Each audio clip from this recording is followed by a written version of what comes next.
أعوذ بالله من الشيطان الرجيم. بسم الله الرحمن الرحيم. الحمد لله الذي أنزل على عبده الكتاب ولم يجعل له عوجا قيما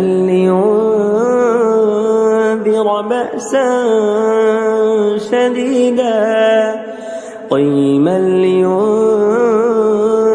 بأسا شديدا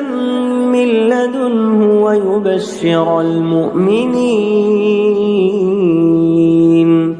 ويبشر المؤمنين الذين يعملون الصالحات أن لهم أجرا حسنا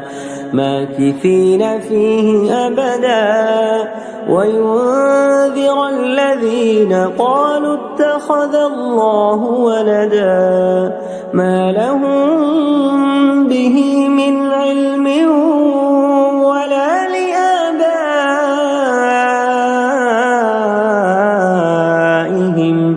كبرت كلمة تخرج من أفواههم إن يقولون إلا كذبا فلعلك باخع نفسك على آثارهم إن لم يؤمنوا بهذا الحديث أسفا إنا جعلنا ما على الأرض زينة لها لنبلوهم أيهم أحسن عملا وإنا لجاعلون ما عليها صعيدا جرزا أم حسبت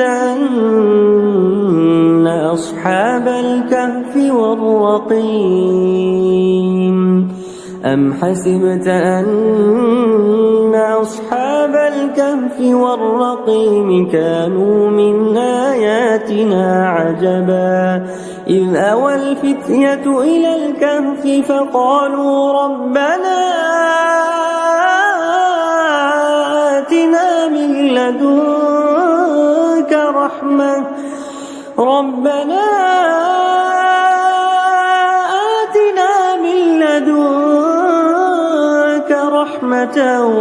وهيئ لنا من أمرنا رشدا فضربنا على آذانهم في الكهف سنين عددا ثم بعثناهم لنعلم أي الحزبين يحصى لما لبثوا أمدا نحن نقص عليك نبأهم بالحق إنهم فتية آمنوا بربهم وزدناهم هدى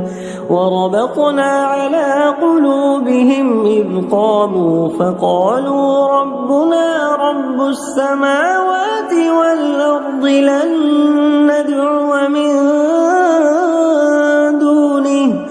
لن ندعو من دونه إلها لقد قلنا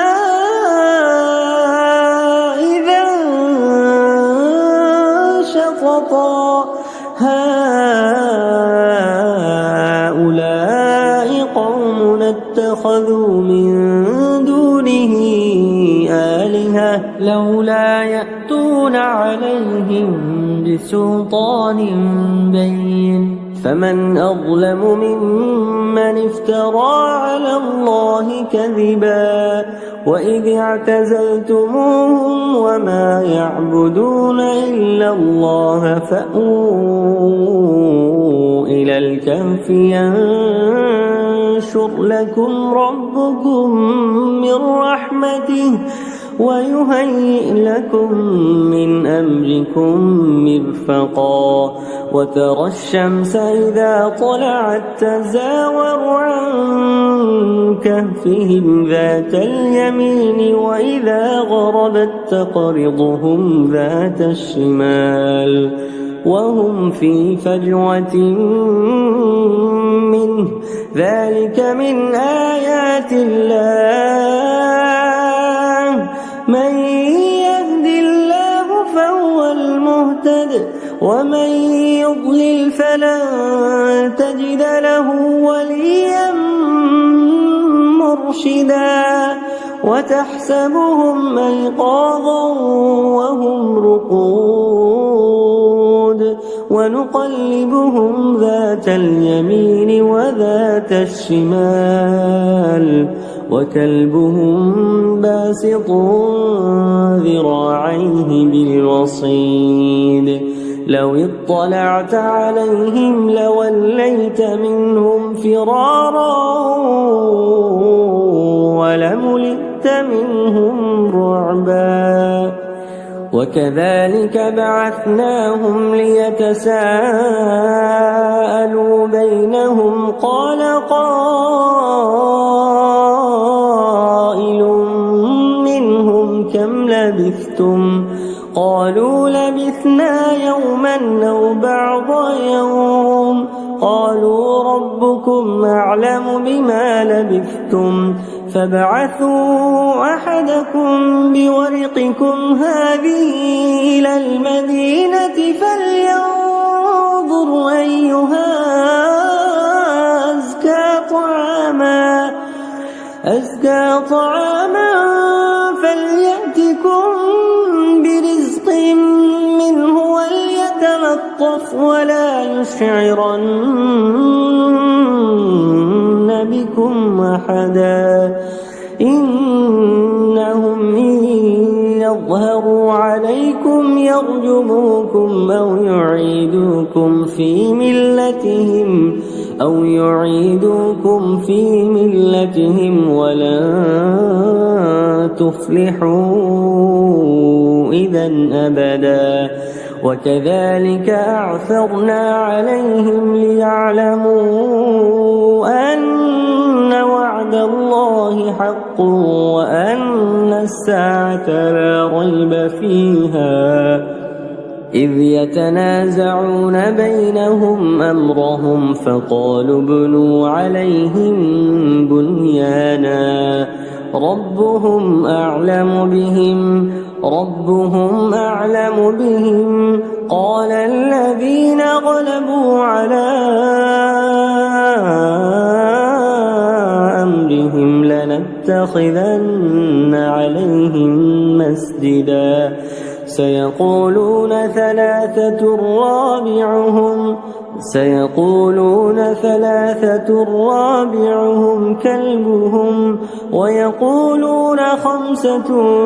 سادسهم كلبهم رجما بالغيب ويقولون 7 وثامنهم كلبهم قل ربي أعلم بعدتهم ما يعلمهم إلا قليل فلا تمار فيهم إلا مراء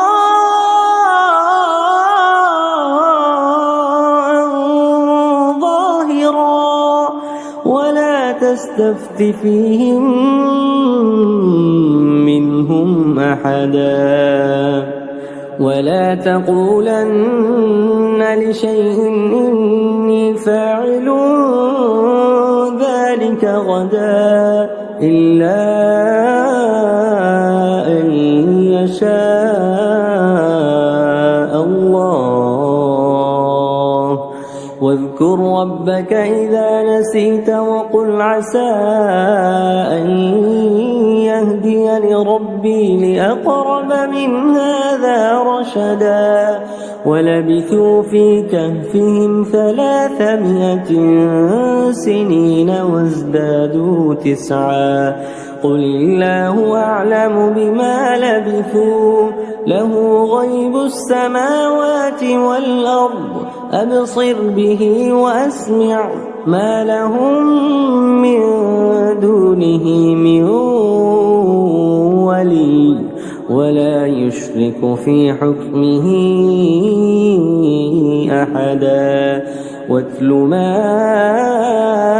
أوحي إليك من كتاب ربك لا مبدل لكلماته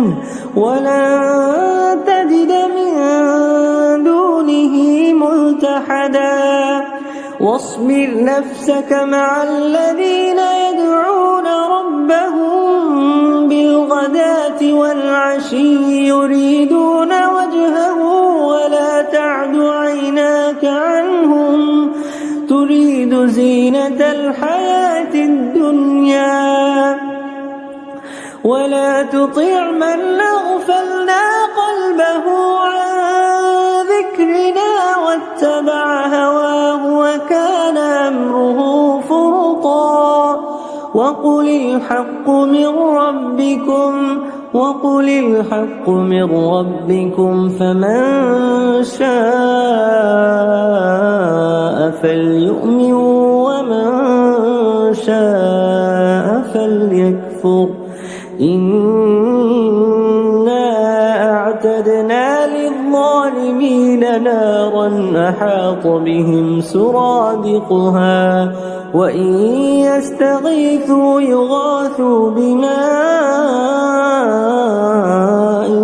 كالمهل يشوي الوجوه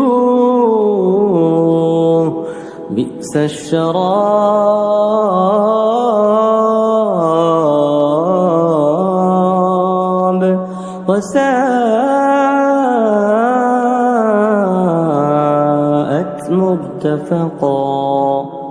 إن الذين آمنوا وعملوا الصالحات إنا لا نضيع أجر من أحسن عملا أولئك لهم جنات عدن تجري من تحتهم الأنهار جنات عدن تجري من تحتهم الأنهار يحلون فيها من أساور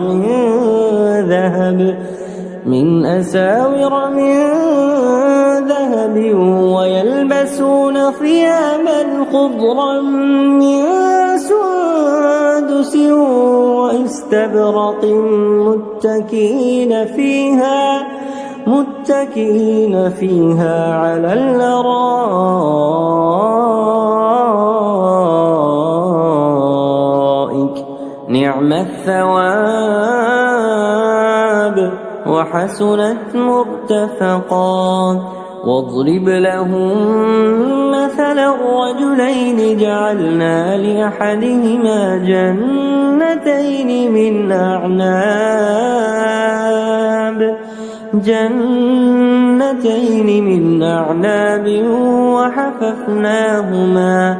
وحففناهما بنخل وجعلنا بينهما زرعا كلتا الجنتين آتت أكلها ولم تظلم منه شيئا وفجرنا خلالهما نهرا وكان له ثمر فقال لصاحبه وهو يحاوره أنا أكثر منك مالا وأعز نفرا ودخل جنته وهو ظالم لنفسه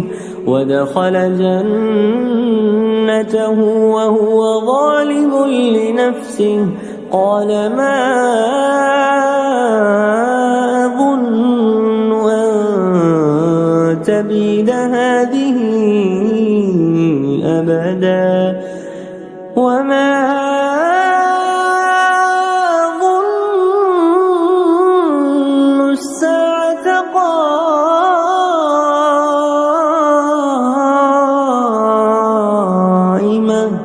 ولئن رددت إلى ربي لأجدن خيرا منها منقلبا قال له صاحبه وهو يحاوره وكفرت بالذي خلقك من تراب ثم من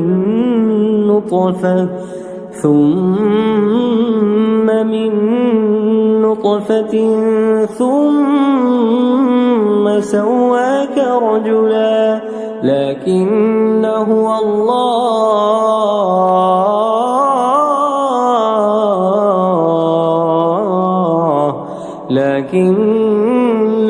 الله ربي ولا أشرك بربي أحدا ولولا إذ دخلت جنتك قلت ما شاء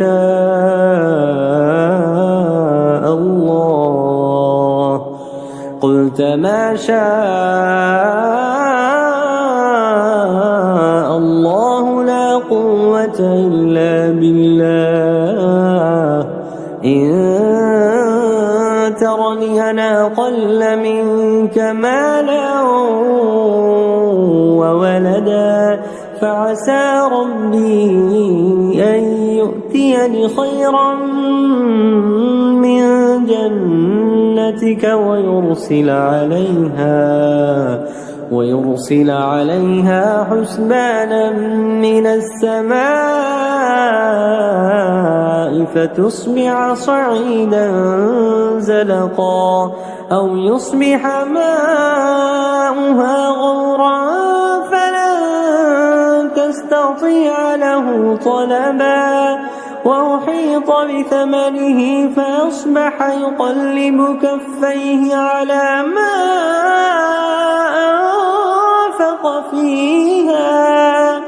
أنفق فيها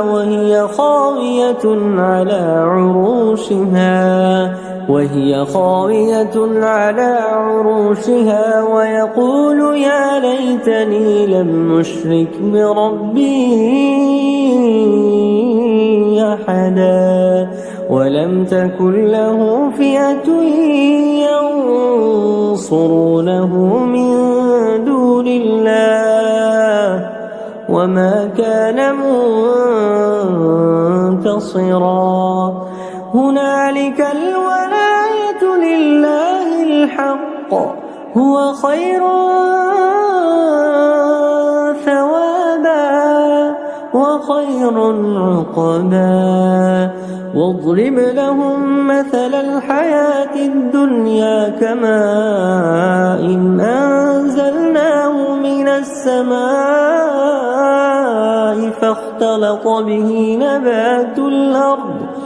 فاختلط به نبات الأرض فأصبح هشيما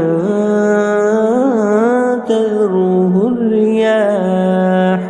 وكان الله على كل شيء مقتدرا المال والبنون زينة الحياة الدنيا والباقيات الصالحات خير عند ربك ثوابا وخير أملا ويوم نسير الجبال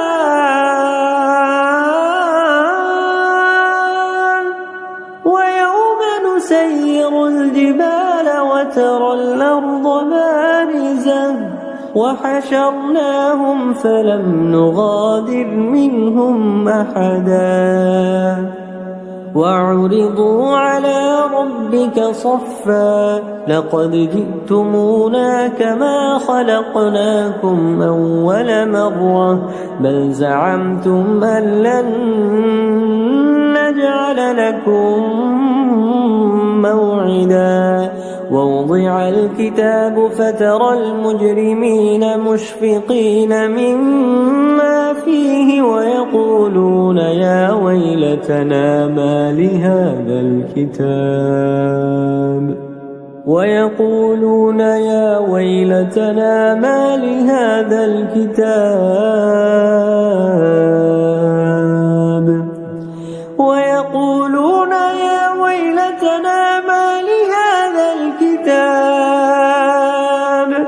لا يغادر صغيرة ولا كبيرة إلا أحصاها ووجدوا ما عملوا حاضرا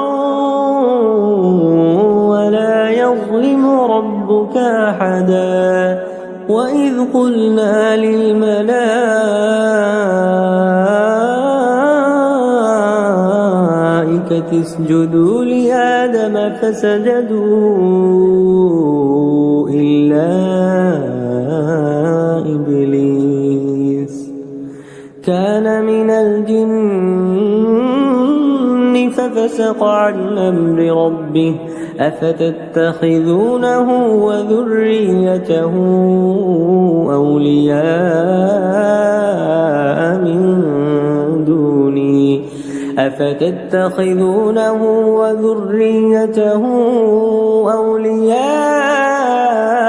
من دوني وهم لكم عدو بئس للظالمين بدلا ما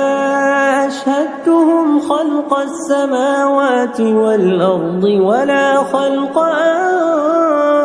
أنفسهم وما كنت متخذ المضلين عضدا ويوم يقول نادوا شركائي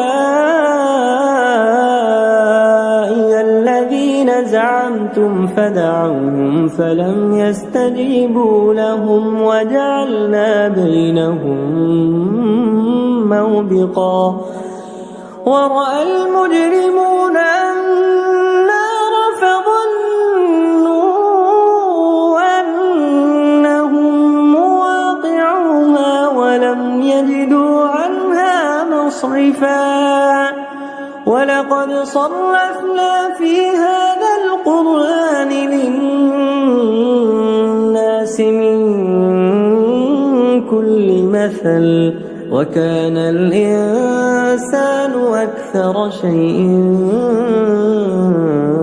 جدلا وما منع الناس أن يؤمنوا إذ جاءهم الهدى ويستغفروا ربهم إلا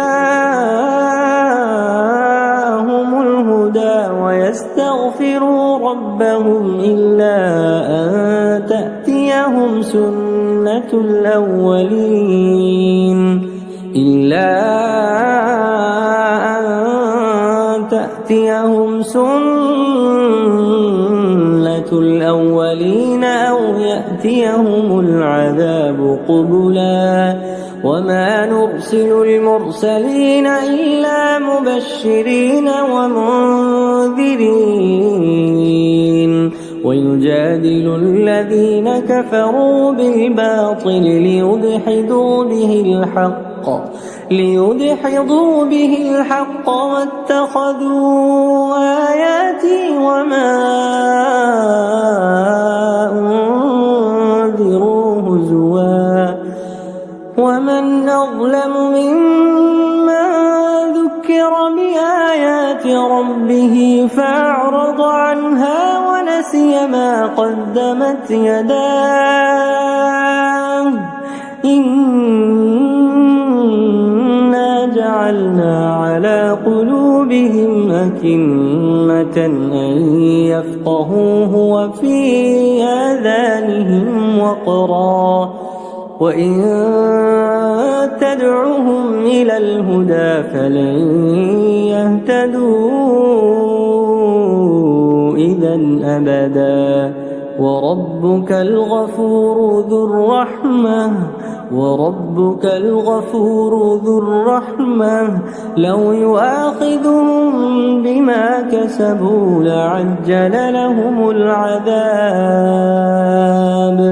لو يؤاخذهم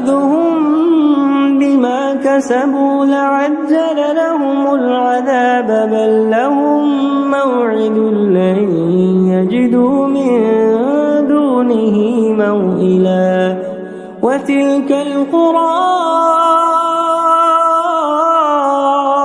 أهلكناهم لما ظلموا جعلنا لمهلكهم موعدا وإذ قال موسى لفتاه لا أبرح حتى أبلغ مجمع البحرين أو أمضي حقبا فلما بلغا مجمع بينهما نسيا حوتهما فاتخذ سبيله في البحر سربا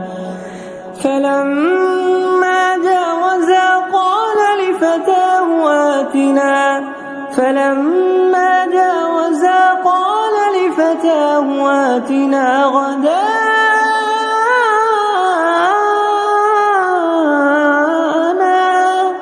لقد لقينا من سفرنا هذا نصبا قال أرأيت إذ أوينا إلى الصخرة فإني نسيت الحوت وما أنسانيه إلا الشيطان أن أذكره واتخذ سبيله في البحر عجبا قال ذلك ما كنا نبغي فارتدا على آثارهما قصصا فوجدا عبدا من عبادنا آتيناه رحمة من عندنا وعلمناه من لدنا علما قال له موسى هل أتبعك على أن تعلمني مما علمت رشدا قال إنك لن تستطيع معي صبرا وكيف تصبر على ما لم تحط به خبرا قال ستجدني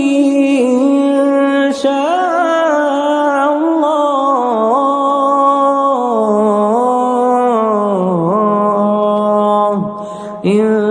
شاء الله صابرا ولا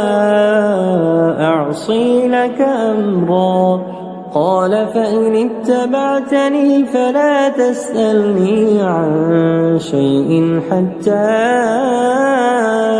أحدث لك منه ذكرا فانطلقا حتى إذا ركبا في السفينة خرقها قال أخرقتها لتغرق أهلها لقد جئت شيئا إمرا قال ألم أقل إنك لن تستطيع معي صبرا قال لا تؤاخذني بما نسيت ولا ترهقني من أمري عسرا فانطلقا حتى إذا لقيا غلاما فقتله قال قتلت نفسا زكية بغير نفس لقد جئت شيئا نكرا قال ألم أقل لك إنك لن تستطيع معي صبرا قال إن سألتك عن شيء بعدها فلا تصاحبني قد بلغت من لدني عذرا فانطلقا حتى إذا أتيا أهل قرية استطعما أهلها فأبوا أن يضيفوهما فوجدا فيها جدارا يريد أن ينقض فأقامه قال لو شئت لاتخذت عليه أجرا قال هذا فراق بيني وبينك سأنبئك بتأويل ما لم تستطع عليه صبرا أما السفينة فكانت لمساكين يعملون في البحر فأردت أن أعيبها وكان وراءهم ملك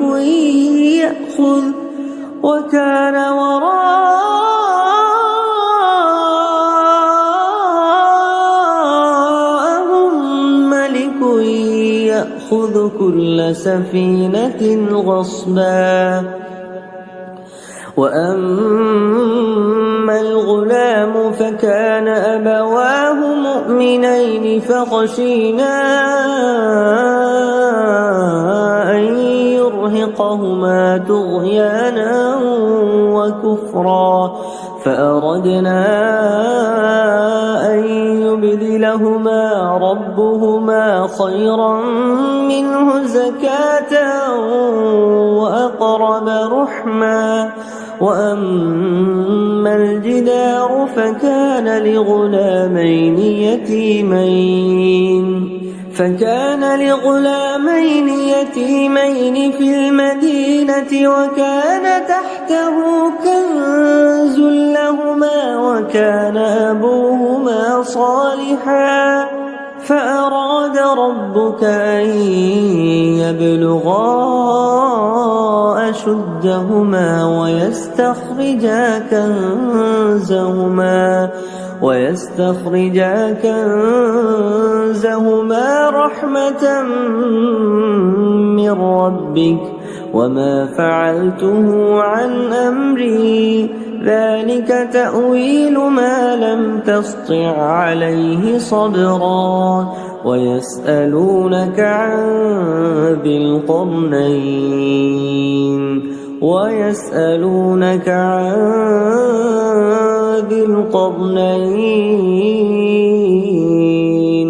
قل سأتلو عليكم منه ذكرا إنا مكنا له في الأرض وآتيناه من كل شيء سببا فأتبع سببا حتى إذا بلغ مغرب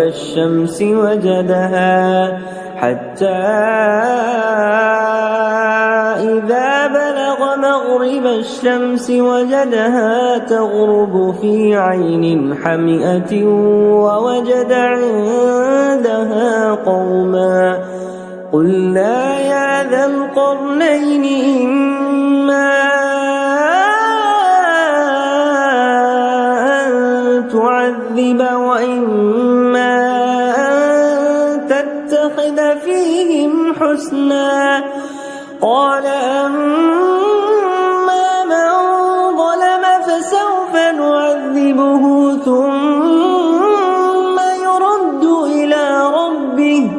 ثم يرد إلى ربه فيعذبه عذابا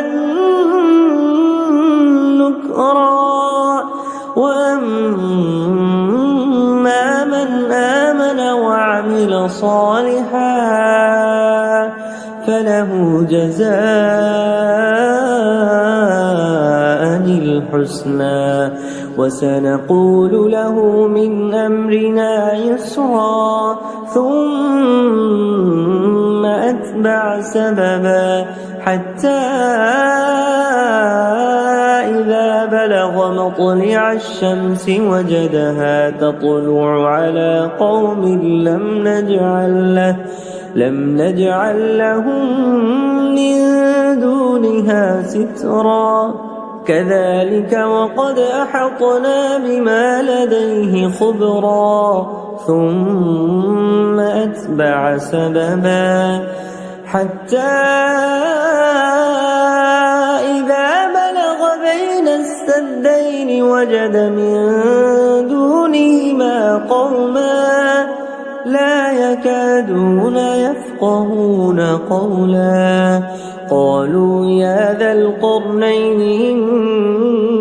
إن يأجوج ومأجوج مفسدون في الأرض فهل نجعل لك خرجا على أن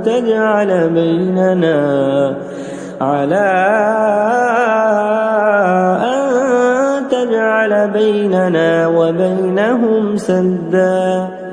قال ما مكني فيه ربي خير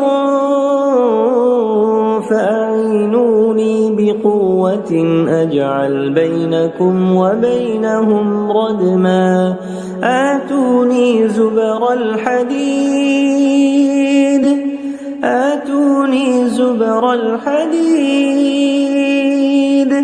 حتى إذا ساوى بين الصدفين قال انفخوا حتى إذا جعله نارا قال آتوني أفرغ عليه قطرا فما استطاعوا أن يظهروه وما استطاعوا له نقبا قال هذا رحمة من ربي فإذا جاء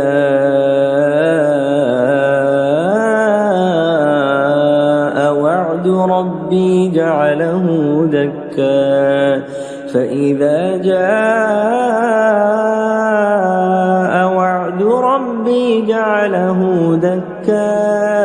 وكان وعد ربي حقا وتركنا بعضهم يومئذ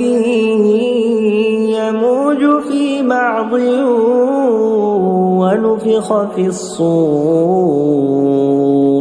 ونفخ في الصور فجمعناهم جمعا وعرضنا جهنم يومئذ للكافرين عرضا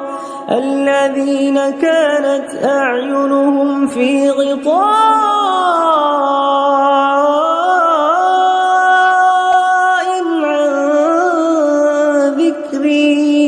عن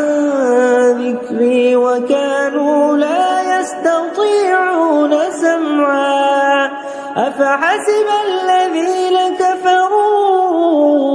أن يتخذوا عبادي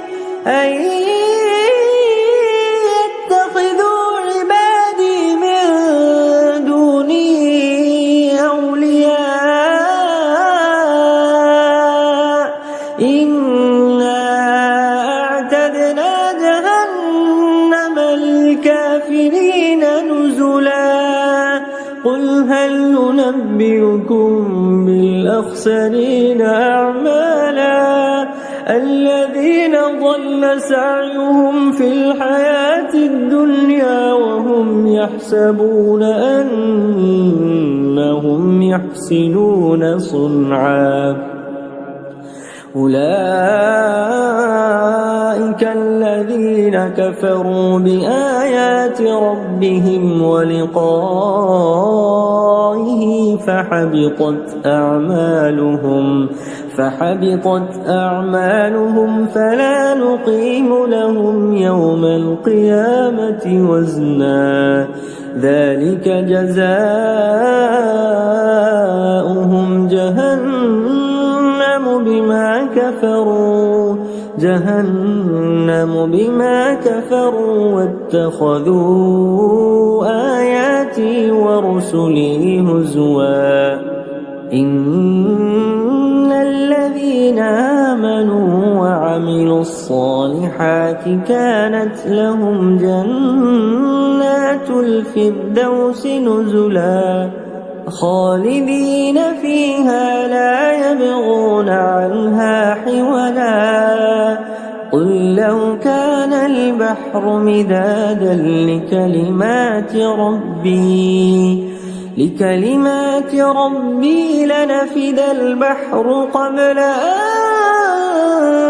تنفد كلمات ربي ولو جئنا بمثله مددا قل إنما أنا بشر مثلكم يوحى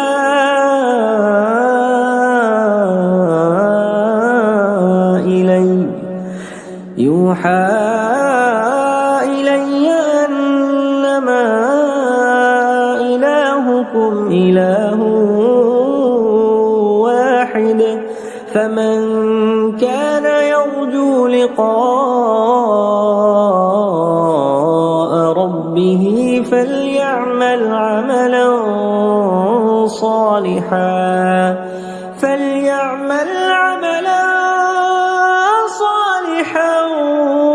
ولا يشرك بعبادة ربه